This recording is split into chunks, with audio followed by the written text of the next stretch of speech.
नमस्कार मित्रांनो, मी शिवाजीराव गायकवाड आणि तुम्ही पाहताय आवाज बहुजनांचा न्यूज लाईव्ह। सध्या मी आहे नांदेड जिल्ह्यातल्या लोहा तालुक्यातल्या छोट्याशा खेडेगावामध्ये, ज्याचं नाव आहे दगडसांगवी। दत्तात्रय महाराजांची नुकतीच या ठिकाणी यात्रा संपन्न झालेली आहे आणि या गावाकडे येताना रस्त्याची काय दुर्दशा आहे हे मी लोकप्रतिनिधींच्या समोर आवाज बहुजनांचा न्यूज लाईव्हच्या माध्यमातून मांडण्याचा माझा प्रयत्न असणार आहे। दगडसांगवीतील काही सुज्ञ नागरिक आणि प्रथम नागरिक तथा सरपंच सुद्धा माझ्या सोबत आहेत। सर्वप्रथम मी जाणार आहे फाजगे सर। सर, स्वागत आहे तुमचं आवाज बहुजनांचा न्यूज लाईव्ह मध्ये। सर्वप्रथम धन्यवाद सर। आज तुमच्या गावामध्ये आलो, यात्रेनिमित्त येत असताना गावचा रस्ता बघितलाय मी, अतिशय बेहाल आहेत रस्त्याचे आणि ज्या पुलावरती थांबलो आहे, काय नेमकं या रस्त्याबद्दल सांगायचे? कुणाकडे मागणी केली होती का नाही आजपर्यंत? सर, आमचं दगडसांगवी हे नांदेड जिल्ह्याचं शेवटचं टोक आहे। विधानसभेला लोहा मतदारसंघामध्ये येतं आणि लोकसभेला लातूर मतदारसंघामध्ये येतं। आमच्या गावाला कोणत्याच बाजूनं रस्ता नाही। ही रस्त्याची समस्या मागील अनेक वर्षापासून चालत आलेली आहे। आम्ही या संदर्भात आतापर्यंत ग्रामपंचायतच्या वतीने बरेचसे निवेदन दिलेले आहेत। जिल्हा नियोजन कमिटीमध्ये सुद्धा आमची समस्या मांडली। पेपरच्या माध्यमातून आम्ही अनेक वेळा निवेदन दिलं, पेपरमध्ये बातम्या छापल्या, तरी पण या प्रशासनावर त्याचा काही परिणाम आणखी झालेला नाही।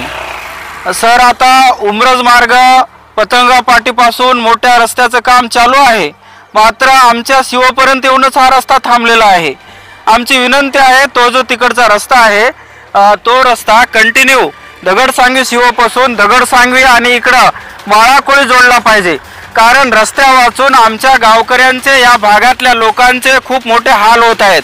अक्षरशः या गावामध्ये नवीन गावचे पाहुणे सुद्धा यायला धजत नाहीत, कारण या गावाला कुणीकडूनच रस्ता नाही।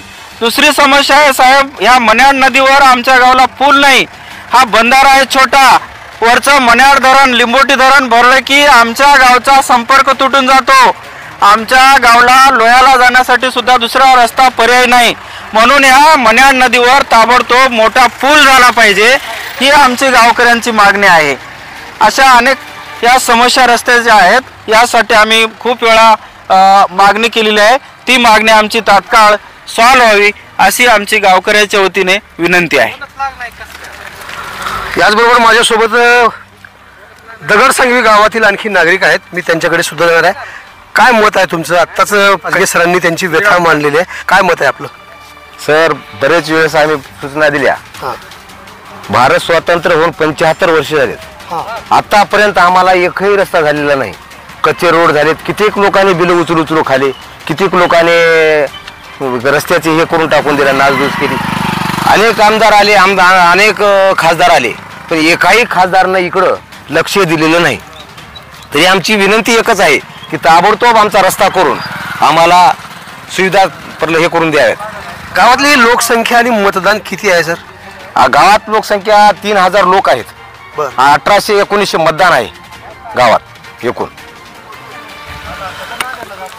1900 मतदार असलेलं गाव दगडसांगवी आणि लोहा तालुक्याचे लोकप्रतिनिधी म्हणून असलेले प्रतापराव पाटील चिखलीकर, बघताय ना तुम्ही, तुमच्या मतदारसंघातल्या गावांची स्थिती तुम्हाला मी दाखवतोय आवाज बहुजनांचा न्यूज लाईव्हच्या माध्यमातून।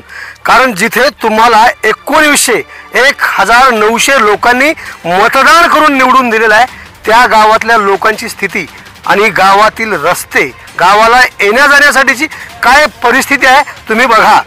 आणि त्याचबरोबर ज्यांच्या माध्यमातून शिवाजीराव काळगे साहेब लातूरचे खासदार, तुम्ही सुद्धा बघा, कारण तुम्हाला इथल्या लोकांनी मतदान केलेलं आहे। आणि गावाला जर बघितला तर कोणत्याही बाजूने महामंडळची एसटी बस येण्याचा मार्ग आजपर्यंत नाही आहे, अशी व्यथा गावातील नागरिक मांडत आहेत। एकीकडे भारत 75 वर्ष पूर्ण झाले म्हणून आझादी का अमृत महोत्सव मोठ्या खुशीमध्ये मानत आहे, आणि दुसरी बाजू जर बघितली तर अजूनही दगडसांगवी सारख्या गावाला फक्त दगडच असावेत, तिथे रस्ता का असू नये, हा माझा प्रश्न आहे लोकप्रतिनिधींना। त्याचबरोबर माझ्यासोबत या दगडसांगवी गावचे प्रथम नागरिक सरपंच महोदय प्रदीप फाजगे सर आहेत, आपण त्यांच्याकडे जाऊया। सर, लोकप्रतिनिधी आहात तुम्ही, सरपंच म्हणून काय तुमची भूमिका असणार आहे? 75 वर्ष झाले देशाला स्वातंत्र्य होऊन गावाला रस्ता मिळाला नाही, नेमकं काय काम आहे तुमच्या माध्यमातून सुरू? तर मी गेली 2.5 वर्षापासून सतत आमदार महोदयाकडे पाठपुरावा करत आहे, खासदाराकडे पाठपुरावा करत आहे, परंतु जी दखल कुठली घेतली जात नाही. तर ते विषय कसा होते, ह्या गावामध्ये कसं आहे, सगळ्या आमदारा खासदाराचे पाहुण्याचं म्हणजे जावं आहेत सगळे. बर. तर त्यांचा जे विषय, त्यांचा गैरसमज असा होतो की बा आमच्या गावातून मला मतदान होत नाही, तर वाटून मतदान जाते. तर वाटून मतदान जाते म्हणजे ते आता कसं सगळे नातेवाईक असतात, सगळ्याचे सासवडी, त्याच्यामुळं ज्याचे त्याला कार्यकर्ते असतात. आणि थोडंसं ह्या वेळेला कसं झालं, ते प्रताप पाटलाला मतदान जास्त होत होतं. हे जरांगे फॅक्टर चालल्यामुळे थोडंसं चिखलीकरला मतदान थोडं कमी झालेलं आहे. तर आम्ही चिखलीकर साहेबाला वारंवार विनंती केली आहे, बाबा उमरजपर्यंत रस्ता आलेला आहे, तो तिथं आमच्या शिवर रुकलेला आहे. इकडून कंधार मार्गे बोरीपर्यंत आलेला आहे, ते बोरीपर्यंत रुकलेलं आहे. तिकडून लोहा मार्गे चोंडीपर्यंत आलेला आहे, ते रस्ता तिथे रुकला आहे. म्हणजे आमचं गाव सगळ्या खेकड्याचं झालेलं आहे, खेकड्यासारखं. म्हणजे त्याला कसं झालं, जायला रस्ता नाही, प्याचं पाणी नाही. आणि ह्या नदीवरचा जे पूल दिसतो तुम्हाला, हे पूल नसून हे बंधार आहे.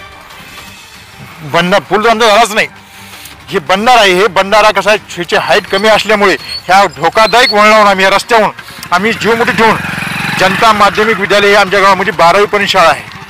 तरी चोंडी, मजरा, कदमवाडी, दगडसांगवी, बोरी ह्या गावचे विद्यार्थी आहेत. आम्हाला जर पाऊस पडला, नदीला पाणी झालं, तर विद्यार्थी आम्हाला शाळा बंद करून घरी बसवला. दुसरी गोष्ट, आमची जी शेती आहे मजऱ्यामध्ये 50% जमीन मजरे सांगवीची आहे. तर शेतकऱ्याच्या महिलाला आम्हाला अक्षरशः वावर जमिनी असं पाडून ठेवा होतं. तर त्याच्याकरता आम्ही वारंवार विनंती करत आहोत. चिखलीकर साहेबाला आम्ही त्यांनी शब्द दिलाय, आता कितपत खरा ठेवतो आणि काय होतंय ह्याची आम्ही प्रतीक्षा करीत आहोत. धन्यवाद सर तुमच्या प्रतिक्रियेबद्दल. सर, इतके दिवस तुम्ही वारंवार मागण्या करून सुद्धा पुढेही जर तुमच्या प्रश्नाकडे जर दुर्लक्ष झालं लोकप्रतिनिधी आणि प्रशासनाचं, तर काय भूमिका घेणार आहे? याच्यानंतर आम्ही जर त्यांनी आमचं कामं नाही केले तर आम्ही आंदोलन करू किंवा उपोषणाला बसू. ह्याच्याशिवाय आम्हाला पर्याय नाही. खूप वेळेस त्याला निवेदन दिलं, हे केलं, खूप अडचणी सांगितल्या, तरी पण कोणी लक्ष देत नाही. आम्हाला होकार देतात, पुन्हा कोणीच काही काम करत नाही. सर, या संदर्भामध्ये आम्ही जिल्हा नियोजन कमिटीला सुद्धा निवेदन दिलं होतं, पण काही परिणाम झाला नाही. आणि आमच्या गावात 4 गावचे विद्यार्थी इथं शिक्षणासाठी येतात. 5वी ते 12वीपर्यंत जनता माध्यमिक व उच्च माध्यमिक शाळा आहे. आणि विद्यार्थ्यांचं शैक्षणिक नुकसान सुद्धा होत आहे, रस्ता नसल्यामुळं किंवा पूल नसल्यामुळं. पाणी आलं की विद्यार्थ्यांना घरीच थांबावं लागतं, अशी दयनीय अवस्था आहे. तर हे लक्षात घेतलं पाहिजे. आणि माननीय नितीन गडकरी साहेबांना विनंती करून त्यांच्याकडून हा रस्ता उमरजपर्यंत झालेला रस्ता वाळाकुळीपर्यंत जर केला तर आमच्या गावची कायमस्वरूपी समस्या सुटणार आहे. दुसरा एक साहेब, इकडून येणारा मार्ग कुरळा जे आहे, प्रजिमा 59, हा खूप जुना PWDचा रस्ता आहे. स्वातंत्र्यपूर्व काळापासूनचा रस्ता आहे. आणि हा सुद्धा रस्ता झालेला नाही. कुरळा मार्केट आमच्या गावाला जवळ आहे, 8 किलोमीटरवर. तोही रस्ता झाला तर आमच्या गावकऱ्यांना भाजीपाला, दूध हे यासाठी मदत होईल. तर या रस्त्याची समस्या प्रशासनाने सोडवावी, ह्याची दखल घ्यावी. नाहीतर आम्ही आता पुढचं आंदोलन करणार आहोत. सगळं अख्खं गावच आम्ही उपोषणाला बसवणार आहोत. त्याच्याशिवाय आता काही पर्याय नाही. खऱ्या अर्थानं लोहा मतदारसंघाचे लोकप्रतिनिधी तथा आमदार प्रतापराव पाटील चिखलीकर आणि लातूर जिल्ह्याचे खासदार शिवाजीराव काळगे साहेब, तुम्ही दोघांनी जर वेळीच या घटनेची दखल जर नाही घेतली तर लोकशाहीला अनुसरून रीतसर सनदसर मार्गाने तुमच्या कामावरती हे लोक नाराजी व्यक्त करून आंदोलनाला समोर जावं लागतं की काय, हे मात्र आपल्याला बघावं लागणार आहे. ताजे आणि महत्त्वाचे अपडेट पाहण्यासाठी पाहत राहा BN4 आवाज बहुजनांचा न्यूज लाईव्ह करता शिवाजीराव गायकवाड, लातूर. आवाज बहुजनांचा.